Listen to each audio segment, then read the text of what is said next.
Au 04 72 38 20 23, vous nous appelez pour mettre votre grain de sel dans le débat de ce matin.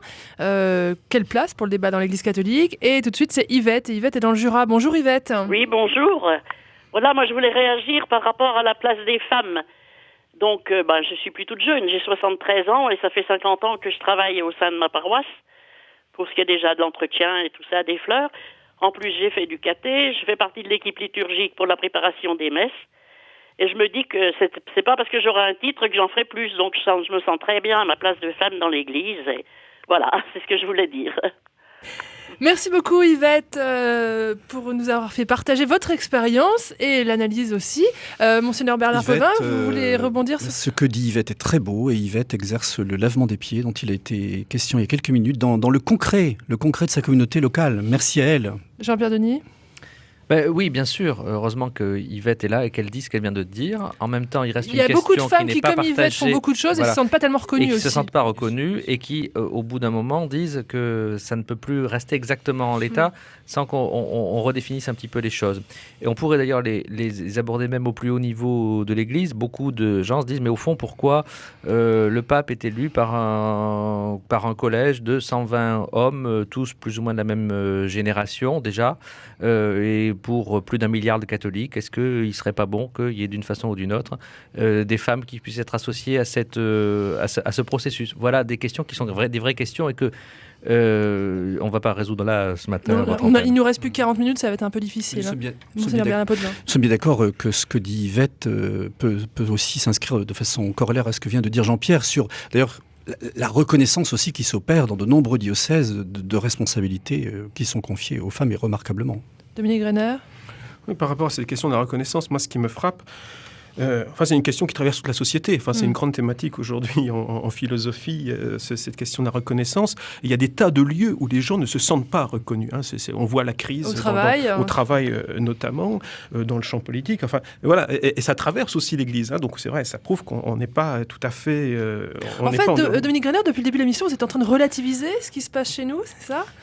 C'est que le reflet de ce qui se passe dans la société. Oui, bien sûr, parce que nous sommes au contact. Je dis, le débat dans l'Église, c'est très bien. Moi, c'est aussi un débat. C'est l'Église dans la société, et de fait il y a des interactions et nous subissons les mêmes influences. La crise anthropologique, elle nous affecte, mais ce qui nous donne en même temps une responsabilité d'autant plus forte, parce que s'il y a une anthropologie forte, c'est sûrement aussi chez nous qu'on peut en trouver une. Donc nous avons une responsabilité à l'égard de ce monde. Effectivement, que cette crise de la reconnaissance, la manière dont nous gérons cette crise de la reconnaissance, ça pourra peut-être donner des idées sur la manière de gérer la crise de la reconnaissance dans le monde social dans son ensemble. Donc, c'est pour ça, moi je crois beaucoup au potentiel, ce que j'appelle le potentiel éthique de la foi, pour inventer des manières nouvelles de vivre, et donc les questions sociales, qu'elles nous rejoignent, tant mieux.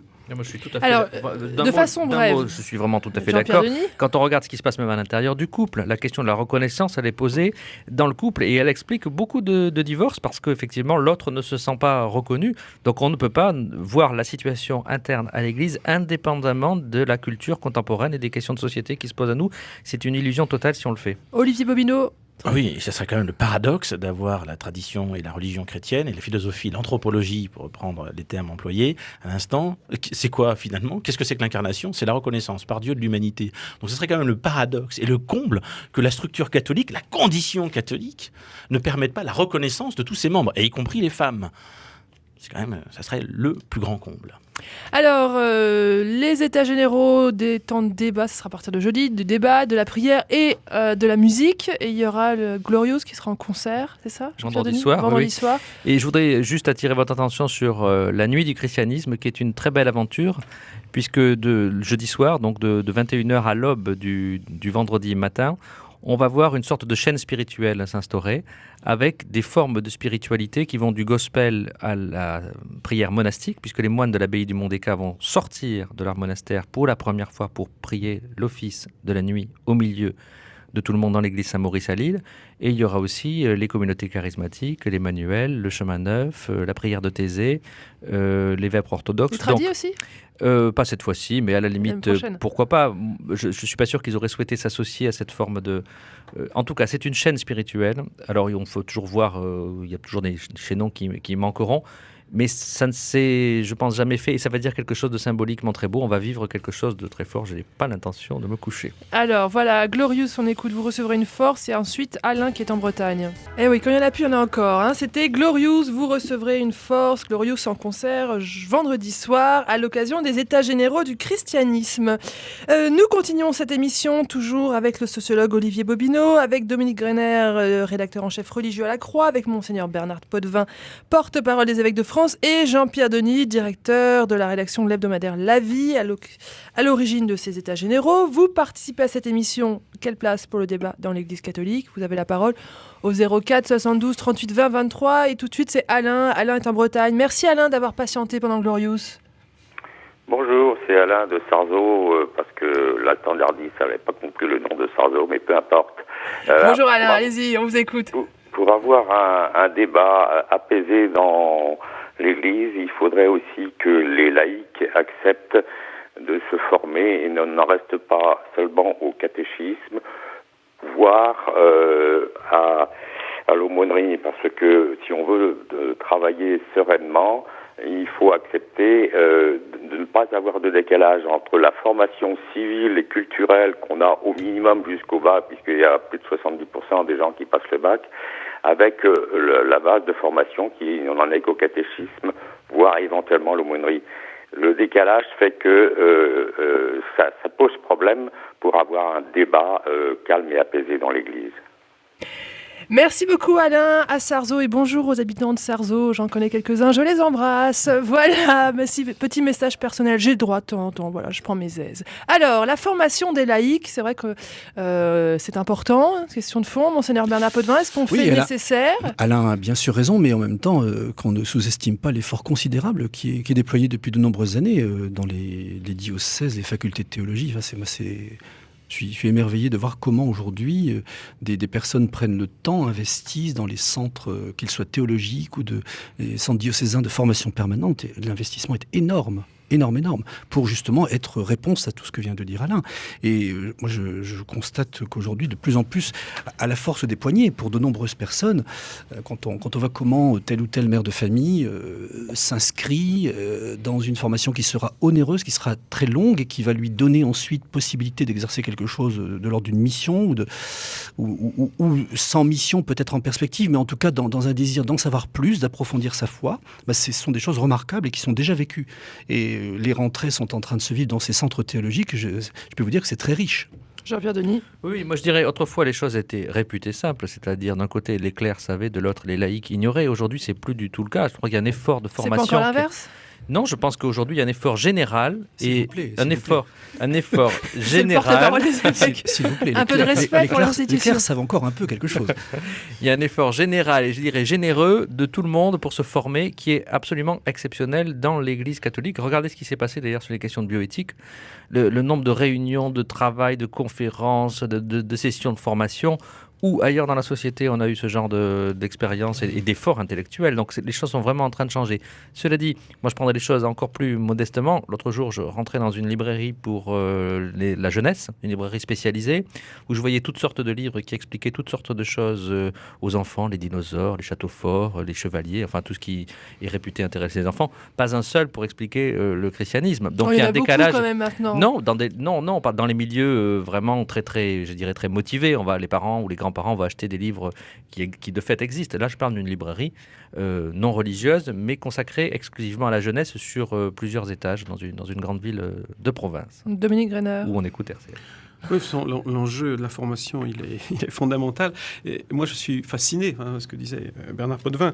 Il n'y a pas beaucoup de corps sociaux qui investissent autant dans la formation et des gens qui s'engagent dans une formation sans savoir finalement quelles responsabilités viendront uniquement, d'abord pour consolider finalement leur vie de foi, peut-être pour occuper ensuite une responsabilité. Mais moi, ça me frappe quand il y a des programmes de formation, le nombre de personnes que l'on réussit à rassembler. Donc, il y a peu de corps social comme l'Église qui est capable de rassembler des gens, voilà, et sans un bénéfice immédiat. C'est assez fascinant. Hein. En fait, moi je pense que le vrai problème va être le contraste entre une minorité chrétienne très bien formée et une société qui n'aura plus les codes de base pour comprendre le catholicisme, et comment on va jeter des passerelles entre ces deux groupes sociaux, une société qui ignorera tout de ses racines et de la culture chrétienne, et une minorité de chrétiens, eux, excellemment formés. Olivier Bobineau. Oui, 2 éléments. Le premier, c'est qu'on vient de loin, depuis Vatican II. Il ne faut pas oublier qu'avant, la formation, le laïcat, il faut relire ce que dit Congar là-dessus. Premier élément, donc on revient de loin, et en effet, des efforts considérables ont été faits, qui aboutit parfois, ces efforts aboutissent parfois à ce que j'appelle moi des super laïcs, et c'est-à-dire quasiment les nouveaux clercs. Bon, donc là aussi, ça pose des questions de pouvoir au sein des structures de l'Église catholique. Deuxième élément, moi, ce qui me frappe quand même, cela étant, c'est quand je suis en discussion ou quand j'enquête auprès ou au sein de l'islam ou en direction des autres rameaux du christianisme, orthodoxe et protestants compris, quand j'assiste à des réunions entre les différents acteurs religieux, ce qui me frappe beaucoup, c'est la faiblesse, malgré tout, qui demeure de la connaissance, au regard des autres confessions, des catholiques, de leurs textes, notamment des évangiles. C'est-à-dire que combien de fois j'ai vu des protestants apprécier le texte, pas simplement le citer, bon, très bien, mais apprécier le texte, savoir contextualiser l'évangile. Les catholiques, là-dessus, n'ont pas fait encore le cap. Alors, je sais que ça renvoie à des traditions, je sais que c'est très bien s'expliquer historiquement, mais il me semble qu'aujourd'hui, dans l'effort de formation qui est fait, il y a un point précis qui doit être, y compris pour discuter avec les autres acteurs religieux, avec les autres croyants présents en Europe, il faudrait sans doute encore plus accentuer l'appropriation des textes et la connaissance, contextualisation, l'exégèse. Monseigneur Bernard Potvin. Oui, je suis tout à fait d'accord, mais vous avez d'ailleurs dit, Olivier, tout à l'heure que nous revenions de loin, donc ceci explique aussi cela, me semble-t-il. Tout à fait. Au moins en partie. Ouais. Jean-Pierre Denis, un dernier mot rapide. La lecture de la Bible était un sujet tabou dans beaucoup de couvents. Les religieuses, les novices n'avaient pas le droit de lire la Bible, qui était un livre dangereux. C'est vrai d'ailleurs que la Bible est un livre très dangereux. Mais donc, je pense que les catholiques ont un niveau de culture générale assez étendu et de culture biblique relativement faible. C'est peut-être le contraire chez les protestants, où il y a une culture biblique qui est proportionnellement beaucoup plus forte. Geneviève est à Bourges, elle nous appelle au 04 72 38 20 23. Bonjour Geneviève. Bonjour, je voudrais intervenir par rapport à la reconnaissance. Du temps de Jésus, le peuple voulait le faire roi. Jésus n'a pas accepté cette reconnaissance de roi. Et d'autre part, moi je suis une femme, heureuse de servir l'Église et je sers au niveau des malades, des funérailles, de l'accueil. Je n'ai pas besoin d'autres connaissances parce que pour moi, la femme dans l'Église est représentée par la Vierge Marie qui a mis au monde le Christ. Et j'estime qu'en tant que femme, symboliquement, nous avons à continuer à mettre le Christ au monde. Merci Geneviève pour votre message qui rejoint celui d'Yvette tout à l'heure dans le Jura. Un mot peut-être sur Jean-Pierre Denis ? Non, c'est très beau ce que vous venez de dire. Je n'ai pas donc grand-chose à ajouter, si ce n'est que c'est très beau. Et en même temps, ce constat qu'on a déjà fait, que d'autres femmes ne le vivent pas comme ça, le vivent mal. Et donc la question est posée pour elles, si elle n'est pas posée pour vous. Et je trouve que ce que vous dites est évidemment magnifique.